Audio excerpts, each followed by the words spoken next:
যে দুনিয়াতে যে ব্যক্তি শয়তান মানুষ শয়তান, তার সাথে জিন শয়তানের যোগাযোগ থাকে। বিশ্বাস করেন না? দুনিয়াতে যে ব্যক্তি মানুষ শয়তান, তার সাথে জিন শয়তানের যোগাযোগ থাকে। একটা হাদিসে এমনও পড়েছিলাম আমরা স্টুডেন্ট লাইফে, আল্লাহ রাব্বুল আলামিন যখন কোনো আদেশ নাজিল করেন তখন ফেরেশতারা সেটা নিয়ে ডিসকাস করতে থাকেন আসমানে, এবং জিন জাতি প্রথম আসমানের কিনারা পর্যন্ত পৌঁছে যায় এবং সেখানে গিয়ে কানে শ্রবণ করার চেষ্টা করে কি নিয়ে আলোচনা করা হচ্ছে। যদি কোনো একটা সংবাদ তাদের কান পর্যন্ত চলে আসে, তাদেরকে বিতাড়িত করার জন্য আল্লাহ রাব্বুল আলামিন উল্কাপিণ্ড ছোড়েন। ওখানকার ফেরেশতারা আছেন, তারা অগ্নিশিখা নির্বাপন করেন। সূরা সফফাতের প্রথম দিকে পড়ে দেখবেন। এই জিন দুনিয়াতে যে কবিরাজ বা তান্ত্রিক বা জাদুকরের আন্ডারে আছে, সে এসে তাকে জানিয়ে দেয় এই হতে যাচ্ছে। তখন সেই তান্ত্রিক এই সত্যটার সাথে আরও 100টা মিথ্যা জড়িয়ে জনগণকে বিভ্রান্ত করে। তখন তার কথা ফলে যায়, মানুষ মনে করে যে তান্ত্রিক অনেক বড় কিছু হয়ে গেছে। তো এগুলো সবই ফিতনা। যাই হোক, এই জিনের ব্যাখ্যা কিন্তু আমরা করতে পারছি না বিজ্ঞান দিয়ে। আমরা আত্মা কাকে বলে জানি না। আত্মার কি কোনো বৈজ্ঞানিক ব্যাখ্যা আছে?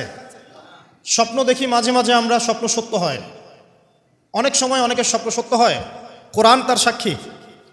অনেক সময় অমুসলিমের স্বপ্ন সত্যি হতে পারে, কোরআন তার সাক্ষী।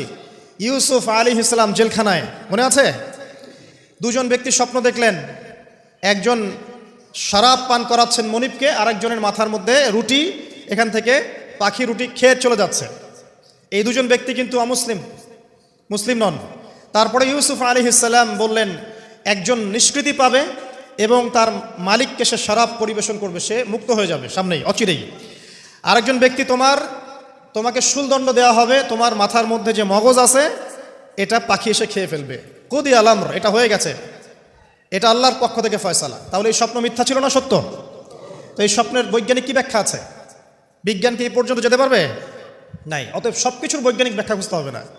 নবী সাল্লাল্লাহু আলাইহি ওয়াসাল্লাম বলেছেন, নবী সাল্লাল্লাহু আলাইহি ওয়াসাল্লামের প্রতি দরুদ পাঠ করা হলে এই দরুদগুলো সংগ্রহ করার জন্যে এক শ্রেণীর ফেরেশতা আছেন, স্পেশাল ফেরেশতা, মালায়েকা। আর আমাদের সায়েন্স অবশ্য মালায়েকায় বিশ্বাস করে না, তারা জিন জাতিতেও বিশ্বাস করে না। যদিও বা নবী করিম সাল্লাল্লাহু আলাইহি ওয়াসাল্লাম বলেছেন এক শ্রেণীর স্পেশাল ফেরেশতা আছেন যারা দরুদগুলোকে সংরক্ষণ করেন। আমরা যে কথাগুলো বলছি রেকর্ড হয়ে যাচ্ছে না? আজকে থেকে 100 বছর 200 বছর আগে মানুষ এটা কল্পনা করতে পারতো? আমরা এখন যেখানেই মুভ করছি, সিসি ক্যামেরা, ভিডিও, এটা সেটা, স্যাটেলাইট, এগুলো আছে না?